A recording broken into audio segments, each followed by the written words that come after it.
Hello again, Helen Wynn here, and welcome to Wellness Wednesday with 3W. Wellness Wednesday is sponsored by 3W Medical, a medical clinic that provides free reproductive healthcare services for women in the Seattle area. Today, we will be discussing a pretty difficult topic that affects many of us, and that is suicide. And this is all in honor of National Suicide Prevention Week, which is September 6th to 12th. Joining us all the way from San Diego, California is my good friend, Ashley Hutchinson.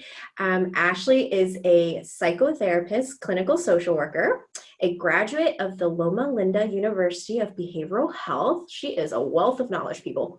Ashley's treatment specialties include trauma, personality disorders, addictive compulsive behaviors, serious and persistent mental illness, working with combat veterans, first responders, and their families. Ashley is trained in psychodynamic orientations, cognitive behavioral therapy, dialectical behavioral therapy, acceptance and commitment therapy, and motivational interviewing. She is so cool. She is a proud Army wife, yes, and the recipient of the State of Texas Yellow Rose Esteem Award for Women for her work with military families. Most importantly, Ashley is a mom to the most awesome 6-year-old on the planet. And I can attest to that because her dad is gorgeous and smart. So thank you so much, Ashley, for joining us today and helping us understand this topic a bit more. Yeah, thank you for having me. I'm so excited. This is awesome. Yeah, this is like super fun for us, right? I know. I think we just need our own podcast channel. I think so too. So I thought of you immediately when I was made aware about the focus of this upcoming week. And as you can tell, you're just overqualified to talk about this topic. And it saddens me that we have to bring so much awareness to this such a prevalent topic in our country these days. Yeah, it's unfortunate. Yeah, but I've always admired how you always spoke so openly about your personal experience about losing loved ones to suicide. And so I just wanted to highlight you and put you on a platform for other people to know that they're not alone and that there's specialists like you who people can reach out to. So thank you so much for doing this. I really of course. So on that bit a little bit, could you just share a little bit with our listeners and our viewers how suicide has impacted your life and your family and your friends and your husband's life? Yeah, no, I always tell people it's a very unique grief and sense of loss that comes with suicide. Unfortunately, the first time I experienced it, I was about 20 years old. One of my childhood friends had committed suicide. And it was devastating. It was the first time I'd ever dealt with that in my life. And less than 2-ish years after that, my aunt committed suicide. And then unfortunately, even sadder, her son, my cousin, committed suicide just a few years after her. So it's devastating. It's something that nobody could ever prepare you for. The complexities of the grief that comes along with suicide is just, it's hard to describe. And then one of my husband's really good friends that he served in the Army with, he took his own life on Christmas Day 3 years ago. So it feels like every few years in the last 10, 15 years, we've lost somebody close to us to suicide. And for me, having worked in a completely different career field before deciding to become a therapist and social worker, it was suicide that brought me to mental health and wanting to become a psychotherapist. And I really truly feel like it's my life's work to, one, try and help get people who are suicidal the help they need, and two, support the families, the survivors of suicide, because this will be something that will profoundly change their life forever. Yeah. And I can just every time you post something about on Facebook, I hope you know that, like, I read it and like, I totally see how this has impacted you in your life. And I can feel the passion when you talk about it on your post, and just really appreciate it. I've learned so much about this topic. Thank you. I appreciate that. just no one talks about it. Right. Nobody. And the sad part is that it's happening at this like alarming rate, and it's happening rapidly, but we're still not having, I think, the national conversation we need to be having. It needs to be a lot more intense than what we're doing now currently. So I think that there's a lot of shame and embarrassment behind it for a lot of families. I refuse to be ashamed about it. I don't have anything to hide. It's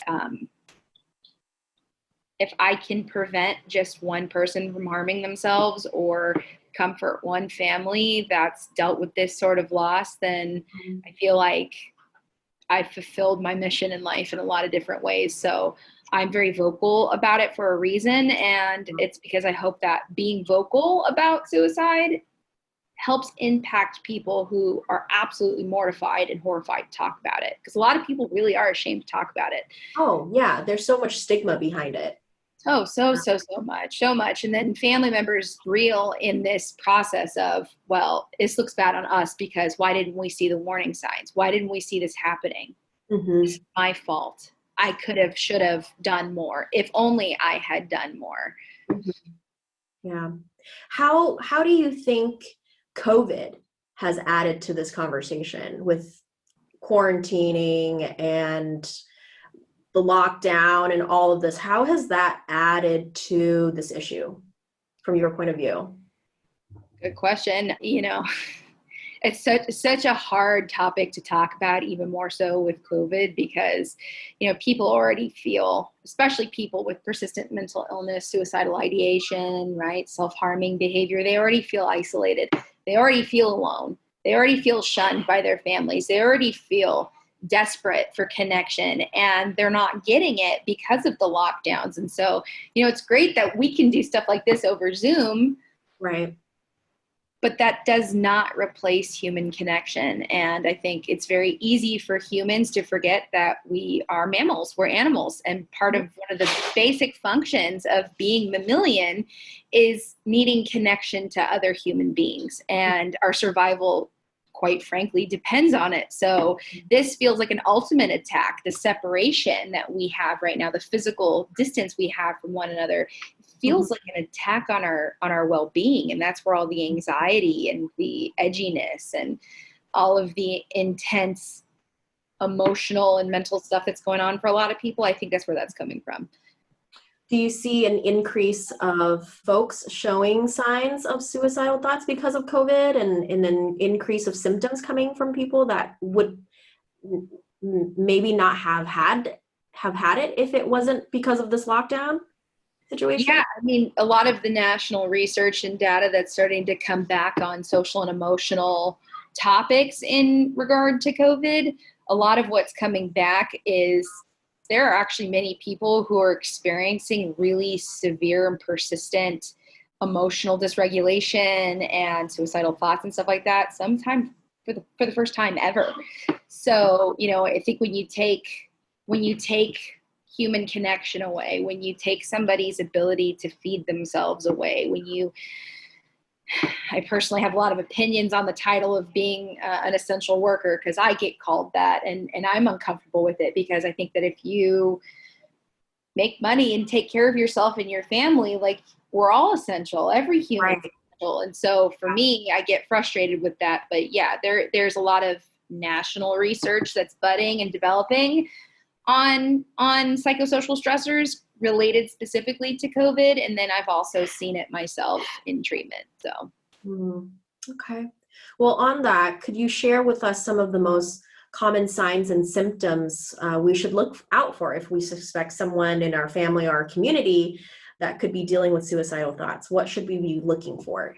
Yeah, absolutely. I think that, some of the stuff that you really need to look for is like character changes, extreme mood swings, when people get really edgy or agitated easily, when people start to tell you that they're a burden, isolation, disconnection, anhedonia, really like experiencing things that through like a weaker lens, where you no longer experience joy and happiness of the things that you used to enjoy. Oftentimes you'll also see like relief in people because they've almost come to terms with the fact that they're set in the ways of I'm just going to do this. I'm going to be impulsive and I'm going to end my life. And so if you see like a drastic change from kind of those lows to an increased maybe affect, like mood or emotions, and they just kind of seem more upbeat all of a sudden, interestingly enough, that can also be an unlooked for sign of suicide. So a lot of people miss that. In teens, especially, what you'll see with teens is if they tell you they're suicidal, you have to take them on their word, because teenagers are the most impulsive and the most likely to hurt themselves. So, if you're looking at teens and you're looking at adults, there's a whole myriad, a whole host of different signs you could be looking for and that you could potentially miss. The other thing that puts you, interestingly enough, into a higher risk category is a family history of suicide. So you are more likely, you're at higher odds of completing suicide if you have a direct family member who has attempted or has committed suicide. So suicidality, contagion of suicidality, we see it in social circles with teenagers, in schools across the United States, where one child will take their life and then it'll fall like a domino effect where their friends start to, and their classmates start to, and it's horrifying to see.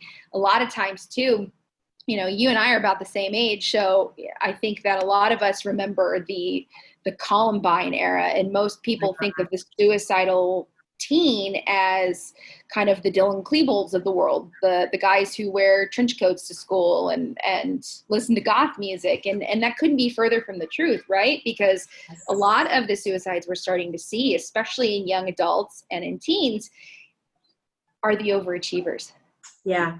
The straight A students, the football team, like quarterback, the cheerleaders, right? The student body president. Like, it's happening way more than we're willing to admit, unfortunately. And with people we never would expect to have those types of thoughts or inklings.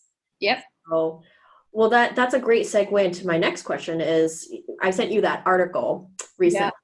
And that highlights new statistics concerning female youth age 10 to 14 experiencing an increase in suicidal rates compared to other age groups. The connection that this article was making is to social media and cultural influences, glorifying suicide. So like that show, what it was like 13 Reasons Why. Oh yeah, I won't even watch it. I can't. I just refuse to watch that negativity. There's too much negative stuff going on. I don't need to watch a show about it. No. And a lot of people who defend that sort of stuff will say, oh, it's not glorifying. You've never watched the show. And I said, nah, I've seen enough of it to understand what I'm watching, and I'm good. I'm good. I don't need to watch that on TV.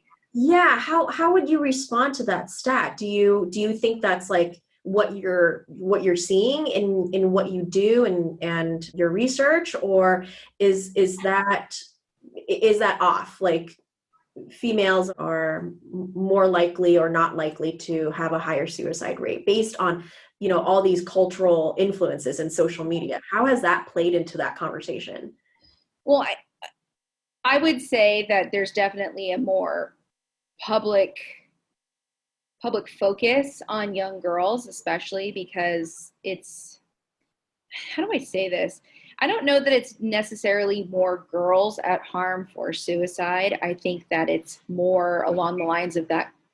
There's almost like this cultural acceptance behind men ending their lives, because it almost goes back to this historical honor kind of thing. Like, I'm no longer any use to my family. I'm a burden. And so I almost think, and don't quote me on this, but this is just my opinion, I really think that there's like a historical gender bias towards being acceptable for men to do this, whereas women are just, if they do it, they're selfish because they're abandoning their kids or their families or their husbands. And so I really think that it comes down to really unfair gender role kind of expectations.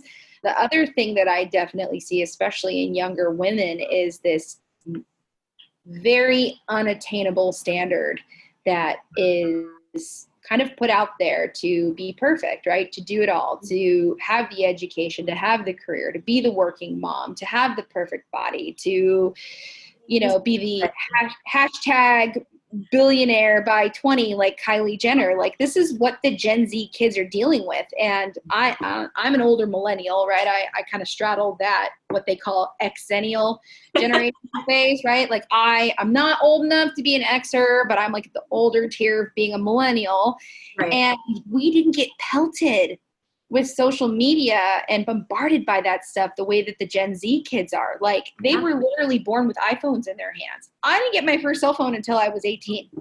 Yes, and my kids didn't come out until I was in college. So I didn't have to worry about, will some guy put my nudes online? Will somebody threaten me and take screenshots of the text messages I sent them? Like, these aren't things that you and I had to deal with. And it's really unfortunate and sad that kids today are having to deal with these very adult dilemmas at far too young of an age. Yeah. And it's child abuse in so many ways. It's child abuse, especially when you're talking about the transmission of things electronically that kids are not mature enough to deal with. So for many of them, I think they probably feel like that's their only way out from the social pain. And it's sad. It's really sad. You relinquish so much responsibility when you give an adolescent person a phone, because you can put as many parental apps on it as possible, but there's hacks now. Their friends could send them something. I mean, there's everything under the sun that they're going to be exposed to. These kids are so smart. They're incredibly smart. And because they've had electronic devices in their hands since they were born, it's really not that hard for them to figure out loopholes around Net Nanny and other stuff like that. It's just, it comes to a point where all you can do is really parent them to the best of our abilities, to love them, to give them the care that we need, and let them know and understand that these are really adult things, like having access to a laptop, having access to a phone. And I think one of the biggest fears parents have is taking that stuff away when they need to. And the parents oftentimes...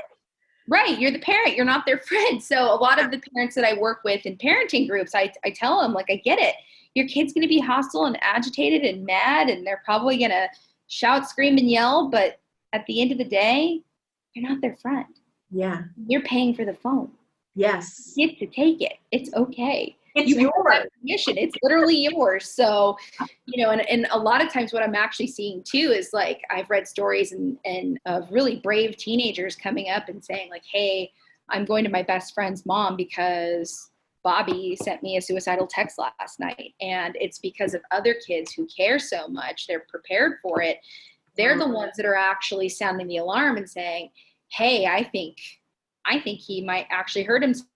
I think she may actually hurt herself, and I'm really concerned. So it's really awesome to also see how, while in a lot of ways the Gen Z kids have had to grow up a little too fast as far as I'm concerned, they've also got a pretty good head on their shoulders. And I think a lot of older folks are easy to kind of negate the passion or dismiss, right, a younger generation. But it's really cool to kind of see how passionate a lot of the Gen Z kids are to get mental health care. It's not weird for them. It's not something you're quiet about. They talk about it. They're open about it. And it's really nice to see a younger generation care.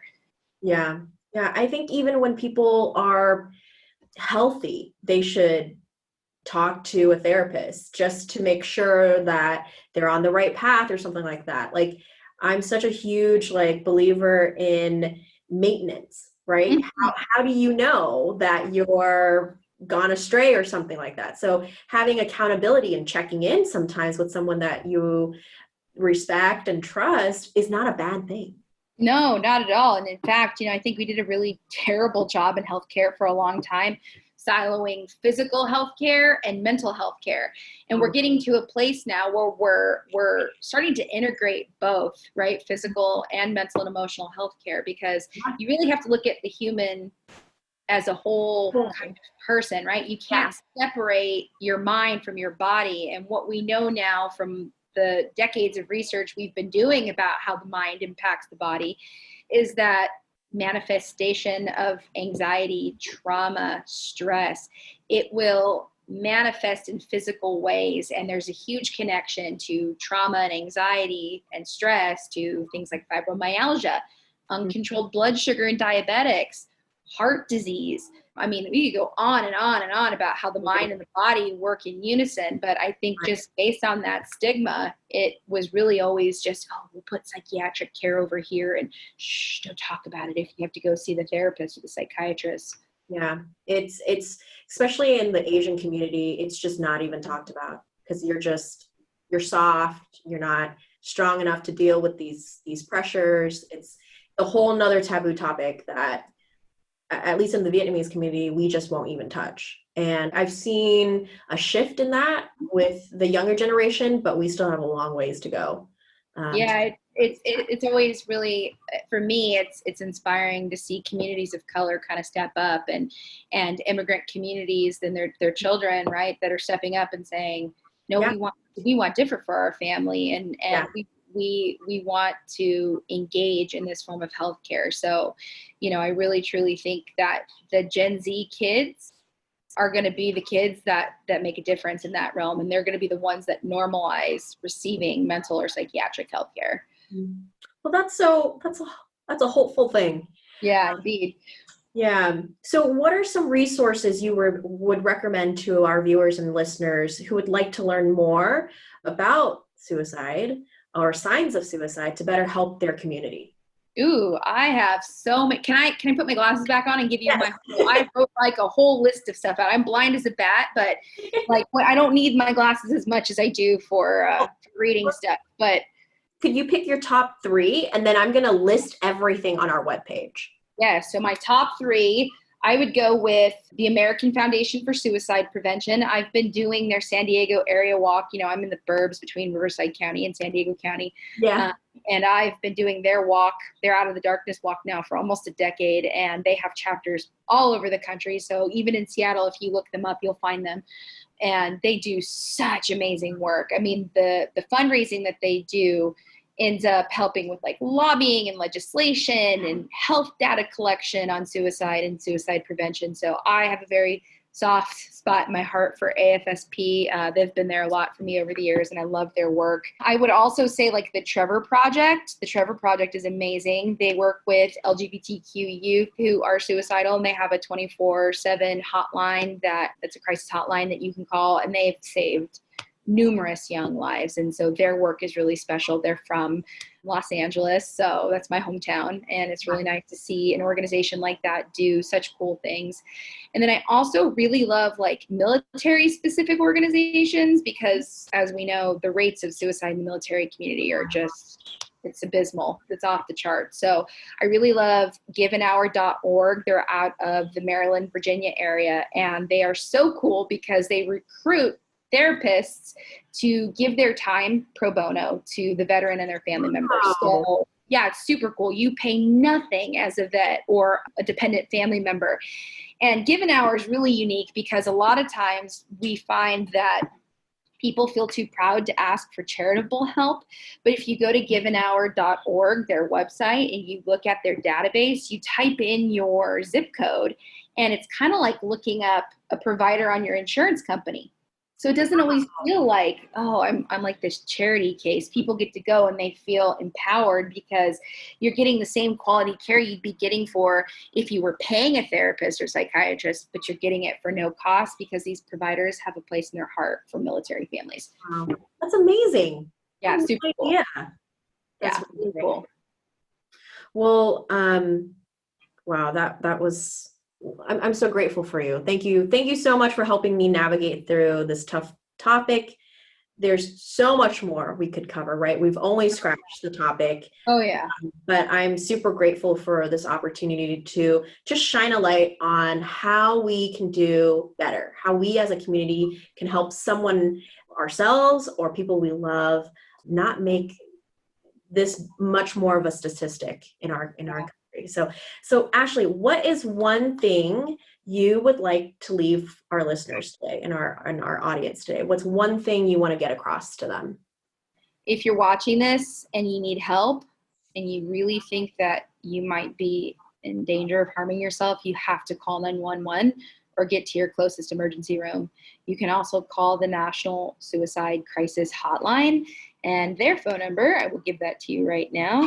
Their phone number is 1-800-273-8255. And the last thing I would want anybody to know that's watching this that might be suicidal is to understand that suicidal ideation is probably far more common than we realize. And at some point, many people have had those thoughts, and you're not alone. And the world would not be better off without you. And if I'm the only person you ever hear that from, listen to my voice, because the world would be way worse off without you. Take my word for this. Yeah, we're so loved. We're so loved. Yeah. Well, I hate to end this podcast, but our time has ran out. So we're going to have Ashley back. Don't worry, folks. But at 3W, we provide free reproductive health services, and we talk about these issues with our patients. This is not a foreign issue. Even though we're not experts in it, like Ashley, we know where to provide you with the resources or provide you with a counselor or a therapist that can get you through this. So we're always looking for, if you like what you're hearing as a community, we're always looking for community-minded people to join us. Our commitment to helping 3W survive and thrive and keep our doors open is, if you would like to join us, our commitment is just $10 a month. For 12 months, it will help assure that every woman in the Seattle area has free access to quality healthcare from a nonprofit medical clinic that does not make money from the choices women make. We call this our 10 for 12 Club. So please visit our website. You can find more about what Ashley is talking about on our website, and that's 3wmedical.org. That's number 3, letter W, medical.org. Click on that podcast tab and just learn more about the resources she's going to be sharing with you and with the community. And so until next time, stay healthy and be well. And thank you so much, Ashley. Thank you. You're the best. Thank you for having me, Helen. Love you. We'll have you back. So don't worry. You're not going anywhere. Anytime. Anytime. All right. Thank you so much. You're welcome.